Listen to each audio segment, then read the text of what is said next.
Mr. Atlas, thank you very much for joining me. My pleasure. As someone who's seen and done everything in combat sports, for you, how does this fight, McGregor Poirier 3, how does it feel compared to those iconic fights in the past? Pretty damn good. Pretty damn good. The energy's there, the anticipation is there, the danger is there. That's what it's about, I mean, this is real stuff. This isn't somebody getting, playing, they get knocked out and hit with a bottle in television, then they get up and do it again. You only get one shot at it. And this will be the last shot for these guys. And anytime it's the last shot for two guys that have been really at the top of their game in a certain business, in this case MMA, UFC, it's special because they know that, they know it's the camera ain't saying, okay, set up, do it again. Okay, give it to the blood. Let's go. Let's take number 22. No, they know what time it is, as we like to say. So when you have all that working, you have serious business, and serious business gets attention. What is it, do you think, about trilogies that capture the imagination of the public so much, that really drive to the heart of combat sports, a trilogy? What is it about trilogies that are so special? Who's going to be the best? You had a tie. Nobody likes ties. That's nobody likes tie. Even the soccer fans don't like ties. So, break the tie, baby. Let there be one man. Let there be one guy that rises up and has his hand held high. And that's one of the things that makes trilogies at that time. When you figure it's the last one, it's the one that's going to break the tie, the one that's going to be the last time these guys see each other. It means everything. Look at the two guys this week. Their energy has been slightly contrasting. You've had Poirier, the calm, relaxed guy. You've had Conor, fiery, determined to prove that he's not the guy here to be friends anymore. When you look at the two coming into this fight week, what can you read from them, if anything? A lot. 75% of this business is this, mental.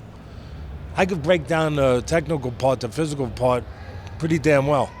But if you want to go deep, if you want to go to where it's going to play out, to the place where where the fight's really going to take place, it's here. It's the mental part. 75% of it in my business, in boxing. In MMA, maybe 80%. And I see Conor found an old friend.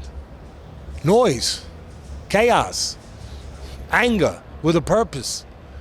He's smart. He's a genius. He's a genius in his own way, promotionally and fighting-wise. He is. He has his own little genius. All the special ones do. And like him or not, you got to give him his due. And he called that old friend back. Hey, Noise, come on. I need you. I need you. I need to have a purpose. I need to have a conflict. I need to have an arch rival. I need to have, something that's putting air under me. A bird needs air under the wings to fly. Conor needs it. He does. That chaos is his air. I said it earlier. He was too quiet the last time. Too quiet. Okay for Dustin, but not okay for Conor. Not okay. I mean, for him, quiet is it's like the ocean without the crashing of waves. It's not an ocean no more. It's a lake. You can't be a lake in this business. You got to be an ocean where you're going to pull and you're going to push. You're going to be in control. And we'll see if it plays out. But for me, that is the biggest thing that I take from this week, is that I see the noises back. And it's not an accident. He brought it back. And as far as Poirier goes, he thinks he's got the earplugs.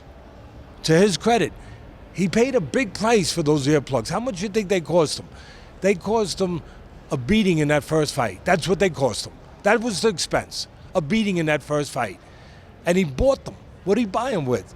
He bought them with the experience. And he feels he's got those earplugs now to push out that noise. We're about to watch the ceremonial weigh-ins and their final face-off before fight night. Conor, it would be probably predictable to say he's bringing that chaos.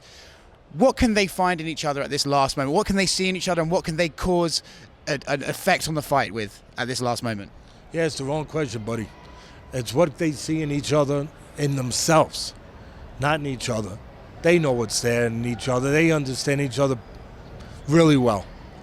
You've been in the ring, you've been in the cage 2 times already. You know each other real damn well.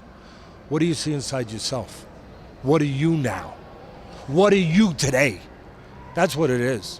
That's what it's about. I don't know if you feel comfortable offering predictions, but I'm curious, how do you see the fight playing out? What's the narrative of the fight? When we wake up on Sunday morning, how do we describe what happened on Saturday night? Explosive. Danger. Early. Danger early. You know, I'm not giving you any special news memo telling you that. We know that Conor's a fast starter. We know that supposedly he can gas late and all that stuff, which I really don't pay attention to. But the danger really will be early.